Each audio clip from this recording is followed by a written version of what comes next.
फिर भी वह दुनिया का सबसे बड़ा मास्टर था। एक ही मुक्के से वह एक मजबूत आदमी को हवा में उड़ाकर सीधे दीवार से टकरा सकता था। पानी की एक बूंद से वह घमंडी जापानी हमलावरों को गिरा सकता था, लेकिन चमकने के बजाय वह खुद को एक अच्छा, गंभीर लेकिन पूरी तरह से अनजान आदमी के रूप में छिपाना पसंद करता था। वह अपने दिन कोठों में, नशे में और बदचलन होकर बिताता था। राजधानी में हर कोई उससे नफरत करता था। सिर्फ उसकी सौतेली माँ ही उसके लिए बहुत ज्यादा फिक्र करती थी। लेकिन यह फिक्र दया से पैदा नहीं हुई थी, क्योंकि उसी ने उसकी असली माँ की मौत की वजह बनी थी। ताकि उसका अपना बेटा मार्क्विस ऑफ द नॉर्थ का टाइटल हासिल कर सके, उसने जानबूझकर उस लड़के को भटकने दिया। इस बात से अनजान कि यह सब उसे पहले से ही साफ था, उस लड़के ने हालात को अपने फायदे में बदलने का फैसला किया। बाहर से वह ठीक वैसा ही बेवकूफ बन गया जैसा उसकी लड़ाई का दिन आ गया। जब भीड़ ने देखा कि राजधानी का बदनाम नाकाबिल आदमी आने की हिम्मत कर रहा है, तो वे सब जोर से हंसने लगे। सम्राट को भी उसकी काबिलियत पर शक हुआ। गार्ड ने अपनी छाती पीटकर सबको यकीन दिलाया कि वह लड़का बहुत ताकतवर है। पहले राउंड में उसका सामना एक जनरल के बेटे से हुआ। जनरल को अपने टैलेंट पर भरोसा था, इसलिए उसने उसकी असली ताकत छिपाने के लिए उसे सीरियसली नहीं लिया। वह लड़का जानबूझकर रिंग में घुसते ही लड़खड़ा गया।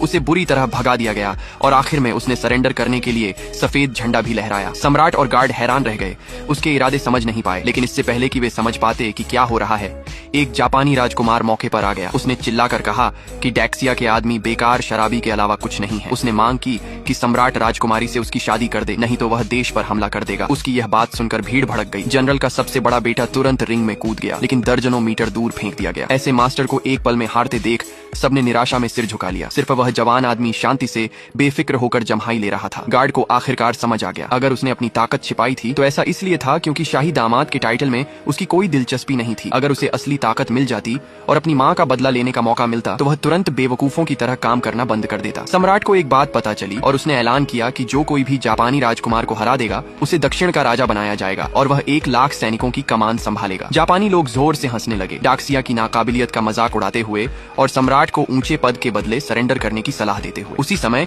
वह जवान आदमी अचानक आगे बढ़ा और पूछा कि क्या सम्राट की बातें अब भी वैसी ही हैं? हाँ, में जवाब मिलने पर उसने तुरंत ऐलान कर दिया कि उसने चुनौती स्वीकार कर ली है। इस बेवकूफ नौजवान को इतने कॉन्फिडेंस से बोलते हुए सुनकर पूरी सभा खुश हो गई। सभी को लगा कि वह मर जाएगा। जापानी आदमी थक गया। उसने लगभग 250 किलोग्राम वजन का लोहे का हथौड़ा निकाला और उसे एक ही बार में मार गिराने का इरादा किया। लेकिन इतनी आसान टेक्निक के सामने उस नौजवान ने ऊपर देखा तक नहीं। उसका बस एक पैर हिलाना ही शाकाटा को चकमा देने के लिए काफी था। भीड़ चुप रह गई। बेइज्जत होकर जापानी राजकुमार गुस्से में वार करने लगा, लेकिन अगले ही पल उस नौजवान ने अपनी जबरदस्त अंदरूनी ताकत